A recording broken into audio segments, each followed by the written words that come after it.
Jauh sebelum dikenal dengan nama Minahasa, tanah yang kaya dan subur ini dikenal sebagai Malesung. Nama Minahasa sendiri bermakna persatuan atau Minaesa, sebuah semangat yang diwarisi dari leluhur legendaris, Toar dan Lumi Muut. Fondasi persatuan ini diteguhkan dalam peristiwa sakral, Musyawarah Watu Pinawetengan, yang diperkirakan terjadi pada tahun 670 Masehi. Di bawah batu suci ini, para pemimpin adat menetapkan pembagian wilayah yang dikenal sebagai Pahasiwahan, yang pada awalnya menghasilkan 3 kelompok utama atau Pakasaan, Tombulu, Tontewo, dan Tongkimbun. Uniknya, pemerintahan tradisional Minahasa tidak mengenal raja. Kepemimpinan dipegang oleh figur-figur penting, Tonaas sebagai kepala wilayah dan ahli strategi, Walian sebagai pemimpin spiritual dan adat, serta Tatarusan sebagai panglima perang yang gagah berani. Semangat kepemimpinan ini teruji dalam perlawanan heroik terhadap penjajahan. Setelah sempat dipengaruhi oleh Portugis dan Spanyol, rakyat Minahasa bersekutu dalam konfederasi untuk mengusir Spanyol. Puncak perlawanan terjadi antara 1660 hingga 1664. Perjuangan ini menjadi tonggak penting sebelum akhirnya Belanda datang dan turut campur dalam urusan politik Minahasa. Awalnya, wilayah Minahasa Raya sangatlah luas. Kota-kota besar seperti Manado dan Bitung telah lama memisahkan diri menjadi wilayah otonom. Sebagian didasarkan pada Undang-Undang Nomor 29 Tahun 1959 tentang pembentukan daerah tingkat 2 di Sulawesi. Gelombang besar pemekaran modern terjadi pada tahun 2003. Melalui Undang-Undang Nomor 10 Tahun 2003, Kabupaten Minahasa Induk dipecah yang melahirkan 2 daerah otonom baru, yaitu Kabupaten Minahasa Selatan dan Kota Tomohon, yang diresmikan pada 25 Februari 2003. Pemekaran berlanjut di tahun yang sama.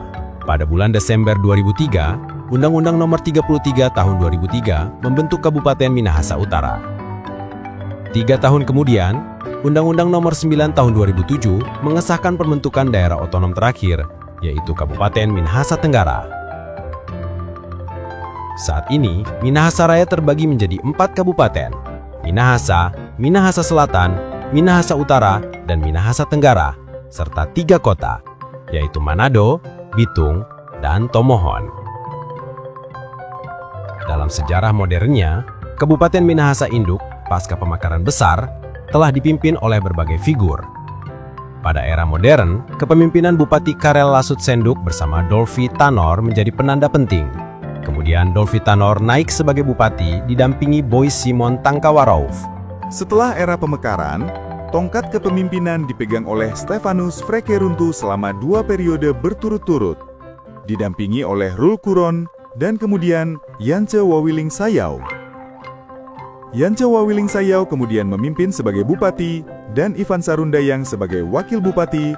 Setelah itu dijabat oleh Dr. Andes Royke Hamewoh sebagai penjabat bupati, sebelum akhirnya kepemimpinan diserahkan kepada pasangan Royke Octavian Roring sebagai bupati dan Robi Dondokambe sebagai wakil bupati, yang menjabat hingga tahun 2023.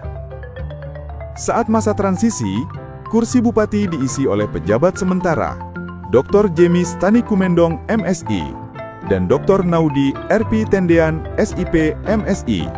Dan saat ini, Minahasa dipimpin oleh Robi Dondokambe SSI MAP sebagai bupati dan Vanda Sarundayang SS sebagai wakil bupati yang dilantik pada 20 Februari 2025 oleh Presiden Republik Indonesia Prabowo Subianto. Untuk posisi sebagai sekretaris daerah yang memegang peran penting dalam administrasi pemerintahan daerah, saat ini dijabat oleh Dr. Linda Dewatania MM MSI. Dari warisan Watu Pinawetengan hingga tantangan otonomi daerah saat ini, semangat Minaesa terus menjadi penggerak bagi Kabupaten Minahasa. Jejak para leluhur dan jejak para pemimpin menjadi panduan untuk masa depan yang lebih maju.